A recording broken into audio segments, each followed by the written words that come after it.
حضرت علی نے فرمایا، آپ کسی کو بھی دو چیزوں کے لیے مجبور نہیں کر سکتے، ایک محبت اور دوسرا عبادت۔ دونوں دل سے ہوتی ہیں اور دونوں کا رشتہ روح سے جڑا ہوتا ہے۔ کم ترین علم وہ ہے جو زبان پر رہے، اور بلند ترین علم وہ ہے جو کردار سے ظاہر ہو۔ کفر کے بعد سب سے بڑا گناہ کسی کی دل آزاریاں کرنا ہے۔ لوگوں کی اصلیت سامنے آ جانا بھی اللہ کی بہت بڑی نعمت ہے۔ مولا علی نے فرمایا، جب تمہاری مشکلیں حد سے زیادہ بڑھنے لگیں تو سمجھ لو کہ اللہ تمہیں کوئی بلند مقام دینے والا ہے۔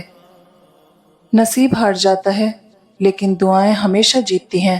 بس یقین کے ساتھ اللہ سے مانگتے رہو، وہ رب ہے، تمہیں مایوس نہیں ہونے دے گا۔ مولا علی فرماتے ہیں، جو بہت اچھا لگے اس سے کم ملا کرو، جو انتہا سے زیادہ اچھا لگے اسے صرف دور سے دیکھا کرو، اور جو دل میں سما جائے اسے صرف یاد کیا کرو، کیونکہ جو جتنا قریب ہوتا ہے دنیا اسے اتنا ہی دور کر دیتی ہے۔ مولا علی فرماتے ہیں، بہت سے انسان ایسے ہیں جنہیں زبان نے موت کے گھاٹ اتار دیا۔ جہاں عزت، سچائی، خلوص نظر آئے وہاں دوستی کا ہاتھ بڑھاؤ، ورنہ تمہاری تنہائی تمہارا بہترین ساتھی ہے۔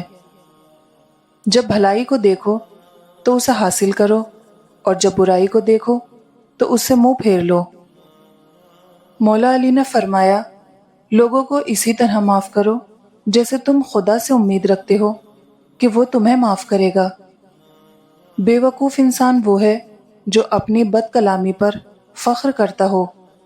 مولا علی نے فرمایا، ہمیشہ ایسے شخص کو چنا کرو جو آپ کو عزت دے، کیونکہ عزت محبت سے کہیں زیادہ خاص ہوتی ہے۔ مولا علی نے فرمایا، ایک زمانہ ایسا بھی آئے گا کہ لوگ اپنے رب کو بھول جائیں گے، لباس بہت قیمتی پہن کر بازار میں اکڑ کر چلیں گے، اور اس بات سے بے خبر ہوں گے کہ اسی بازار میں ان کا کفن بھی موجود ہے۔ دھوکہ دینے کے ہزار طریقے ہیں، لیکن سب سے گھٹیا اور بدترین طریقہ محبت اور ہمدردی کا دکھاوا کرنا ہے۔ مولا علی فرماتے ہیں، اس شخص کو دوست مت بناؤ جو کسی محفل میں آپ کو شرمندہ کرے، چاہے وہ مذاق میں ہی کیوں نہ ہو۔ یہ دنیا بھی کتنی عجیب ہے، ایماندار کو بے وقوف، بے ایمان کو عقل مند، اور بے حیا کو خوبصورت کہتی ہے۔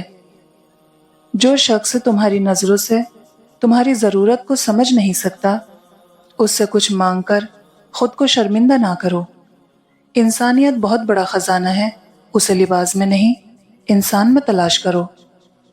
اگر تم اس وقت مسکرا سکتے ہو جب پوری طرح ٹوٹ چکے ہو، تو یقین جانو دنیا میں تمہیں کبھی کوئی نہیں توڑ سکتا۔ حضرت امیر المومنین علیہ السلام نے فرمایا، رزق سخاوت میں پوشیدہ ہے، لیکن لوگ اسے محنت میں تلاش کرتے ہیں۔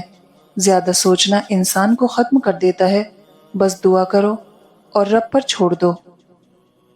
برائی کو خود میں اور اچھائی کو دوسروں میں تلاش کرو، یہی انسان کی سب سے بڑی اصلاح اور اس میں ہی فلاح ہے۔ مصیبت کے وقت بھی مطمئن نظر آؤ، اور مشکلات کے باوجود خوشباش رہو۔ حضرت علی علیہ السلام نے فرمایا، کم کھانا، کم سونا، کم بولنا اللہ کے دوستوں کی نشانی ہے، زیادہ کھانا، زیادہ سونا اور زیادہ بولنا شیطان کے دوستوں کی نشانی ہے۔ زیادہ سوچنا انسان کو ختم کر دیتا ہے، بس دعا کرو اور اللہ پر چھوڑ دو۔ حضرت علی نے فرمایا، یہ دنیا تمہیں ناممکن سے ڈراتی ہے، تمہارا اللہ اکیلا ہی اس دنیا پر بھاری ہے۔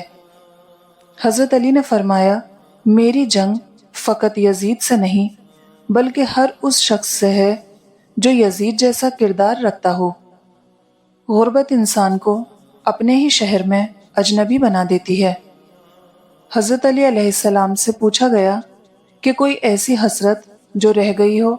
مولا علی علیہ السلام نے فرمایا، جتنا میں سخی تھا اتنا کسی نے مانگا نہیں، جتنا مجھے علم تھا اتنا کسی نے پوچھا نہیں۔ حضرت علی علیہ السلام نے فرمایا، خواہشیں بادشاہوں کو غلام بنا دیتی ہیں، مگر صبر غلاموں کو بادشاہ بنا دیتا ہے۔ اے انسان، کیا ہو گیا ہے تمہیں؟ دنیا کا تھوڑا سا حصہ چھن جانا تمہیں غمزدہ کر دیتا ہے، اور آخرت کا زیادہ حصہ کھو جانا تمہیں غمزدہ نہیں کرتا۔